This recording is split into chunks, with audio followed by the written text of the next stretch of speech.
Love कुश चरित्र। शत्रुघ्न के द्वारा विद्युन्माली और उग्रदंष्ट का वध तथा उसके द्वारा चुराए हुए अश्व की प्राप्ति। शेष जी कहते हैं, मुनिवर, रथियों में श्रेष्ठ शत्रुघ्न आदि बहुसंख्यक राजे महाराजे करोड़ों रथों के साथ चले जा रहे थे। इसी समय उस मार्ग पर सहसा अत्यंत भयंकर अंधकार छा गया, जिसमें बुद्धिमान पुरुषों को भी अपने या पराये की पहचान नहीं हो पाती थी। तदंतर पाताल निवासी विद्युन्माली नामक राक्षस निशाचरों के समुदाय से घिरा हुआ वहां आया। वह रावण का हितैषी सुहृद था। उसने घोड़े को चुरा लिया। फिर तो दो ही घड़ी के पश्चात वह सारा अंधकार नष्ट हो गया। आकाश स्वच्छ दिखाई देने लगा। शत्रुघ्न आदि वीरों ने एक दूसरे से पूछा, घोड़ा कहाँ है? उस अश्वराज के विषय में परस्पर पूछताछ करते हुए वे सब लोग कहने लगे, अश्वमेघ का अश्व कहाँ है? किस दुर्बुद्धि ने उसका अपहरण किया? वे इस प्रकार कह ही रहे थे कि राक्षस राज विद्युन्माली अपने समस्त योद्धाओं के साथ दिखाई दिया। उसके योद्धा रथ पर विराजमान हो अपने शौर्य से शोभा बढ़ा रहे थे। विद्युन्माली स्वयं एक श्रेष्ठ विमान पर बैठा था और प्रधान राक्षस उसे चारों ओर से घेर कर खड़े थे। उन राक्षसों के मुख दूषित एवं विकराल थे, दाढ़ें लंबी थी और आकृति बड़ी भयानक थी। वे ऐसे दिखाई दे रहे थे मानो शत्रुघ्न की सेना को निगल जाने के लिए तैयार हों। तब सैनिकों ने राजाओं में श्रेष्ठ शत्रुघ्न से निवेदन किया, राजन, एक राक्षस ने घोड़े को पकड़ लिया है। अब आपको जैसा उचित जान पड़े वैसा कीजिए। उनकी बात सुनकर शत्रुघ्न अत्यंत रोष में भर गए और बोले, कौन ऐसा पराक्रमी राक्षस है जिसने मेरे घोड़े को पकड़ रखा है? फिर वे मंत्री से बोले, मंत्रीवर, बताओ, इस राक्षस से लोहा लेने के लिए किन किन वीरों को नियुक्त करना चाहिए, जो उसका वध करने के लिए उत्साह रखने वाले, अत्यंत सूर, महान शस्त्र धारण करने वाले तथा प्रधान अस्त्रवेताओं में श्रेष्ठ हों। सुमति ने कहा, हमारी सेना में कुमार पुष्कल महान वीर, अस्त्र शस्त्रों के ज्ञाता और शत्रुओं को ताप देने वाले हैं, अतः ये ही विजय के लिए उद्धत हों। युद्ध में उस राक्षस को जीतने के लिए जाएं। इनके सिवा लक्ष्मी निधि, हनुमान जी तथा अन्य योद्धा भी युद्ध के लिए प्रस्थित हो। वीरों में अग्रगण्य अमान्य सुमति के ऐसा कहने पर शत्रुघ्न ने संग्राम कुशल वीर योद्धाओं से कहा, सब प्रकार कस्त शस्त्रों में प्रवीण पुष्कल आदि जो वीर यहाँ उपस्थित हैं, वे राक्षसों को मारने के विषय में मेरे सामने कोई प्रतिज्ञा करे। पुष्कर बोले, राजन, मेरी प्रतिज्ञा सुनिए। मैं अपने पराक्रम के भरोसे सब लोगों के सुनते हुए यह अद्भुत प्रतिज्ञा कर रहा हूँ, यदि मैं अपने धनुष से छूटे हुए बाण की तीखी धार से उस दैत्य को मूर्छित न कर दूं, मुख पर बाल छितराए यदि वह धरती पर न पड़ जाए, यदि उसके महाबली सैनिक मेरे बाणों से छिन्न भिन्न होकर धराशायी न हो जाए, तथा यदि मैं अपनी बात सच्ची करके न दिखा सकूं, तो मुझे वही पाप लगे जो विष्णु और शिव में तथा शिव और शक्ति में भेद दृष्टि रखने वाले लोगों को लगता है। श्री रघुनाथ जी के चरण कमलों में मेरी निश्चल भक्ति है, वही मेरी कही हुई सब बातें सत्य करेगी। पुष्कल की प्रतिज्ञा सुनकर युद्ध कुशल हनुमान जी ने श्री रामचंद्र जी के चरणों का स्मरण करते हुए यह कल्याण में वचन कहा। योगी जन अपने हृदय में निरंतर जिनका ध्यान किया करते हैं, देवता और असुर भी अपना मुकुट मंडित मस्तक झुकाकर जिनके चरणों में प्रणाम करते हैं तथा बड़े बड़े लोकेश्वर जिनकी पूजा करते हैं, वे अयोध्या के अधिनायक भगवान श्री रामचंद्र जी मेरे स्वामी हैं। मैं उनका स्मरण करके जो कुछ कहता हूँ वह सब सत्य होगा। राजन, अपनी इच्छा के अनुसार चलने वाले विमान पर बैठा हुआ यह दुर्लभ एवं तुच्छ दैत्य किस गिनती में है? शीघ्र आज्ञा दीजिए, मैं अकेला ही इसे मार गिराऊंगा। राजा श्री रघुनाथ जी तथा महारानी जनक किशोरी की कृपा से इस पृथ्वी पर कोई ऐसा कार्य नहीं है जो मेरे लिए कभी भी असाध्य हो। यदि मेरी कही हुई यह बात झूठी हो तो मैं तत्काल श्री रामचंद्र जी की भक्ति से दूर हो जाऊं। यदि मैं अपनी बात झूठी कर दूं तो मुझे वही पाप लगे जो काम मोहित शूद्र को मोहवश ब्रह्मानी के साथ समागम करने से लगता है, जिसको सूंघने से मनुष्य नरक में पड़ता है, जिसका स्पर्श करने से रौरव नरक की यातना भोगनी पड़ती है, उस मदिरा का जो पुरुष जीवा के स्वाद के वशीभूत होकर लोलुपता वश पान करता है, उसको जो पाप होता है वह मुझे लगे। यदि मैं श्री रामचंद्र जी की कृपा के बल से अपनी प्रतिज्ञा को सत्य न कर सकूं तो निश्चय ही उपयुक्त पापों का भागी होऊं। उनके ऐसा कहने पर दूसरे दूसरे महावीर योद्धाओं ने आवेश में आकर अपने अपने पराक्रम से शोभा पाने वाली बड़ी बड़ी प्रतिज्ञाएं की। उस समय शत्रुघ्न ने भी उन युद्ध विशारद वीरों को साधुवाद देकर उनकी प्रशंसा की और सबके देखते देखते प्रतिज्ञा करते हुए कहा, वीरों, अब मैं तुम लोगों के सामने अपनी प्रतिज्ञा बता रहा हूँ। यदि मैं उसके मस्तक को अपने साये को से काट कर छिन्न भिन्न करके धर और विमान से नीचे पृथ्वी पर न गिरा दूं तो आज निश्चय ही मुझे वह पाप लगे जो झूठी गवाही देने, स्वर्ण चुराने और ब्राह्मण की निंदा करने से लगता है। शत्रुघ्न के ये वचन सुनकर वीर पूजित योद्धा कहने लगे, श्री रघुनाथ जी के अनुज, आप धन्य हैं।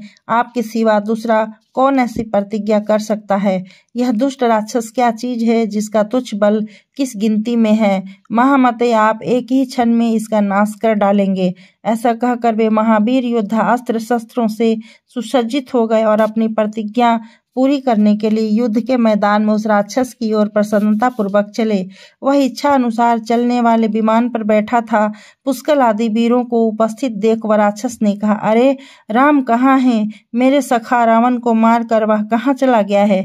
आज उसको और उसके भाई को मारकर उन दोनों के कंठ से निकलती हुई रक्त की धारा का पान करूंगा और इस प्रकार रावण का वध का बदला चुकाऊंगा।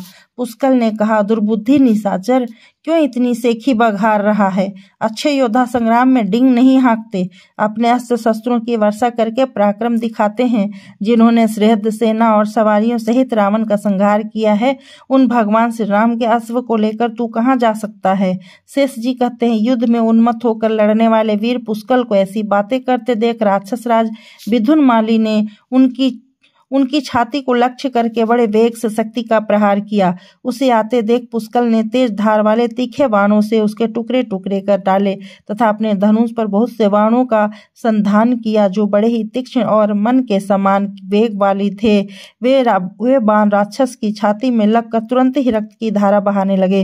पुष्कल के बाण प्रहार से राक्षस पर मुंह छा गया, उसके मस्तिष्क में चक्कर आने लगा तथा वह अचेत होकर अपने कामग विमान से धरती पर गिर पड़ा। विधुनमाली का छोटा भाई उग्रदंड वहां मौजूद था। उसने अपने बड़े भाई को जब गिरते देखा तो उसे पकड़ लिया और पुनः विमान के भीतर ही पहुंचा दिया, क्योंकि विमान के बाहर उसे शत्रु की ओर से अनिष्ट प्राप्त होने की आशंका थी।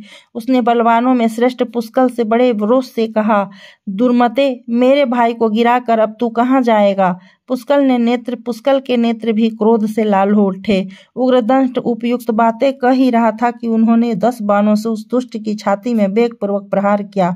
उनकी चोट से अव्यथित होकर दैत्य ने एक जलता हुआ त्रिशूल हाथ में लिया जिससे अग्नि की 3 शाखाएं उठ रही थी। महावीर पुष्कल के हृदय में वह भयंकर त्रिशूल लगा और वे गहरी मूर्छा को प्राप्त हो रथ पर गिर पड़े।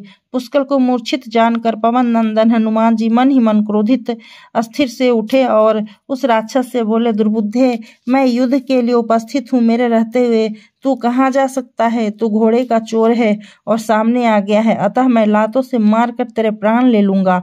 ऐसा कहकर हनुमान जी आकाश में स्थित हो गए और विमान पर बैठे हुए शत्रु पक्ष के योद्धा महान दैत्यों को नखों से विदीर्ण करके मौत के घाट उतारने लगे। किन्हीं को पूंछ से मार डाला, किन्हीं को पैरों से कुचल डाला तथा कितनों को उन्होंने दोनों हाथों से चीर डाला। जहां जहां वह विमान जाता था वहीं वहीं वायुनंदन हनुमान जी इच्छा अनुसार रूप धारण करके प्रहार करते हुए ही दिखाई देते थे। इस प्रकार जब विमान पर बैठे हुए बड़े बड़े योद्धा व्याकुल हो गए, तब दैत्यराज उद्रंष्ट ने हनुमान जी पर आक्रमण किया।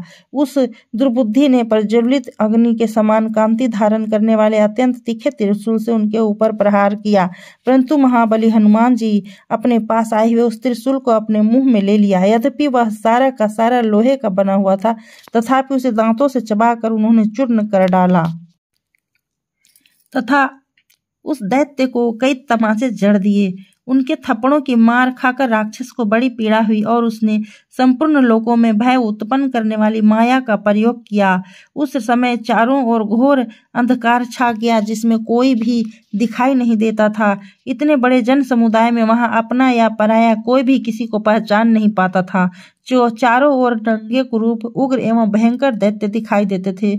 उनके बाल बिखरे हुए थे और मुख विकराल प्रतीत होते थे। उस समय जब लोग व्याकुल हो गए, सबको एक दूसरे से भय होने लगा। सभी यह समझकर कि कोई महान उत्पात आया हुआ है, वहां से भागने लगे। तब महाशास्त्री महायशस्वी शत्रुघ्न जी रथ पर बैठकर वहां आए और भगवान श्री राम का स्मरण कर उन्होंने अपने धनुष पर बाणों का संधान किया। वे बड़े पराक्रमी थे। उन्होंने मोह शास्त्र के द्वारा राक्षसी का माया का नाश कर दिया और आकाश में उस असुर को लक्ष्य करके बाणों की बौछार आरंभ कर दी।